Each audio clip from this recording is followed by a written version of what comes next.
Hi there, I'm Matthew Meadows of Games, and this is my tutorial on my own game, Steel. I'll be using the second edition of Steel for this tutorial. This game is available on Wargame Downloads. I'll be putting the link to the page in the text beneath this tutorial. So, what you get, when you have finished printing out the cards from the Wargame Downloads file, which is essentially a print and play site, you'll get a deck of cards, each with the Steel logo on the back, and you'll get a deck of case cards, which will look like these. I'll be showing you what the other sides look like very shortly. Okay, setting up Steel. The first thing I'll let you know is that these case cards, most of them are blank, hence an empty case. However, some of them have money inside. In the game, you'll only be using one of these that has money inside, and all the rest will be blank, with the exception of the Dynamite card,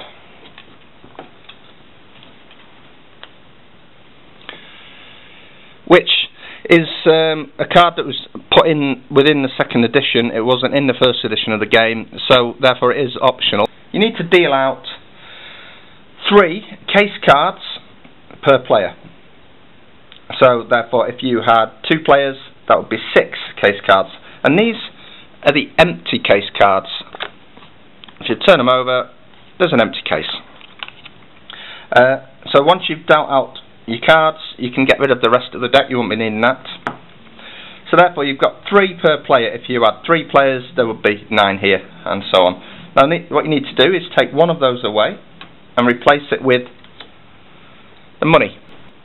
If you're using it, and it is an optional second edition feature in the game, you can also add in the Dynamite, in which case you would take away another of the empty cases. But in this case, we'll take that out for now. So you've got 5 empties and 1 with money in. So we'll shuffle all those together, and then 3 are dealt to each player. So at this point, you don't know which 3 you've got. You don't know if you've got the money. So each player can take a look at theirs, and in this instance, I dealt it to myself. Very good. And the other one, therefore, will have 3 empties. Those cases are kept face down on the table in front of you at all times during the game. You can, of course, if you wish, take them up just to look at them at any time, or you can shuffle them together just to throw people off, but they must always be returned face down on the table. Now that each player has got the cases, you deal 5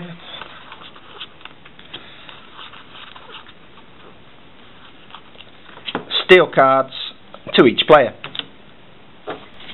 Now, how the game works is that on your turn, you can play a card from your hand, or you can discard a card from your hand, and that's it. That's all you do on your turn. You either play a card or you discard a card. How the cards work. The basic card is a Steel card. Now what you do with this, if I was to play the Steel card, I can place the Steel card down, and I can choose any opponent, and I can choose one of their cases. In this case, I'll point to, or I'll touch this particular case. I want to steal this case. Now, if I don't get any objection to that, I can literally take this case, I can secretly look at it to see what's in it, and I can add it to my own collection of cases on the table. And that's it, the end of my turn. That card's been discarded, and the case is added to my cases. If I tried to steal one of these cards belonging to the other player, I'd touch the card, and just before I grab that card, before I turn it over, they can play from the hand. Once again, out of turn, they can play the block card.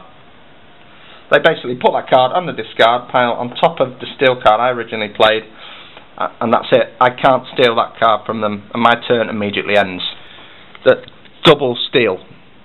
This allows me to take 2 cases from one player, or 1 case from one player and 1 case from another player.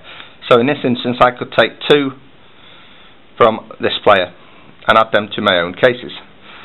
If that player wished to play a block, that block would only stop me from stealing one of those cases, so I still get to steal one. If they played 2 blocks, then they would stop me from stealing both. If I wished, I could steal one from this player and one from another player somewhere else around the table. The big card in this game, the card which can either make you or break you, is the switch. Now, to play this, on your turn, you literally just play it onto the discard pile, and what that does, it means that every player must immediately pass all of those cases that they have in front of them to the player to their left. So therefore, if there's somebody on your right who's got some cases, they'll come immediately to you. If somebody attempts to do a switch and to pass the cases simultaneously to the left, you can, if you have it, you can play the block switch, which will basically block that switch. Add it to the discard pile, and that switch just doesn't happen. This card, the spy card, is from the 2nd edition of the game. That means it wasn't actually in the 1st edition of this game. As with all the 2nd edition cards, I've made it optional whether you want to use it or not. So on your turn, if you wanted to play this one, you can literally add it to the discard pile, and you can look at all the cases belonging to another player. So in this case, I choose the player opposite, and I look at all his cases. I know he hasn't got the money, therefore I can put them back down, making sure, of course, that no other players see what cases he has, only myself. The bonus steal is one of the cards from the 2nd edition, therefore it is optional whether you want to use it or not. And basically what it does is it's just like steal, except it allows you to steal one case from each other player in the game. Now in this example, where there's only 2 players, then it's not too much use, it's just effectively just a steal. So you would play it by discarding it onto the discard pile, and then I get to randomly steal one case from the other player. If, however, there's more than 2 players, you get to steal one from each of the other players and add them to your stash. This is a quick roundup, once again, of what all the cards do. The steal allows you to steal one card from another player and add it to your own stash. The block you play when somebody else tries to steal from you, and you discard that and stop them from blocking from you. The double steal allows you to steal either 2 cards from one player, or one from one and one from another. The bonus steal allows you to take one case from each other player. The switch, all players must immediately pass all their cases to the player on the left, and therefore they swap round. The block switch blocks that switch. That's it, you discard that and that switch doesn't happen. And the spy card, you use this to look at all the cases belonging to another player.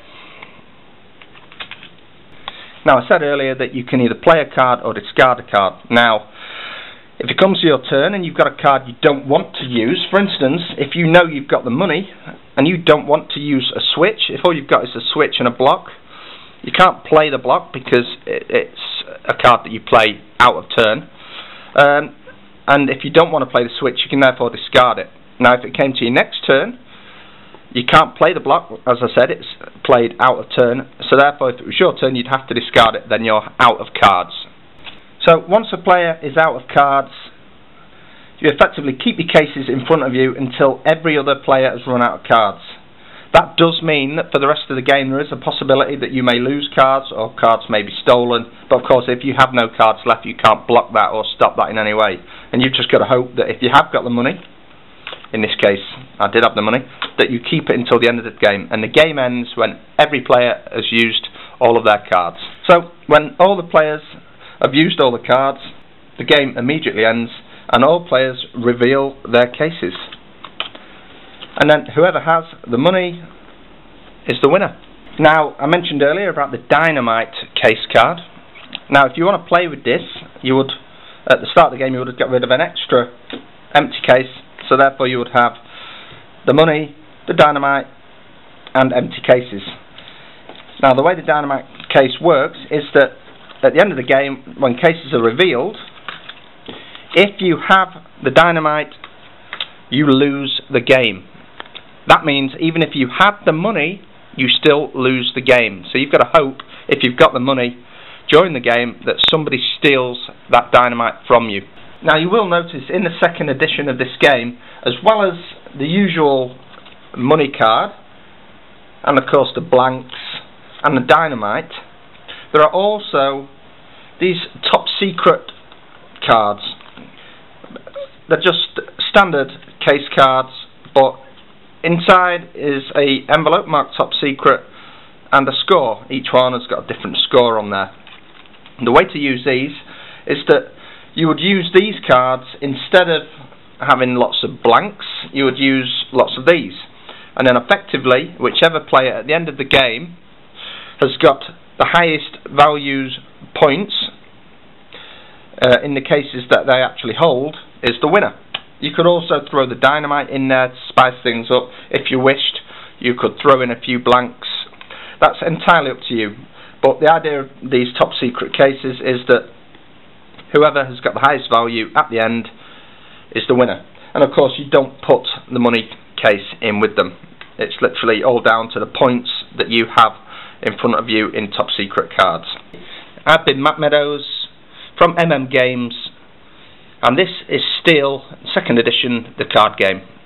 Like I say, it's available from Wargame Downloads, and the link will be in the text beneath this video. Thank you for watching.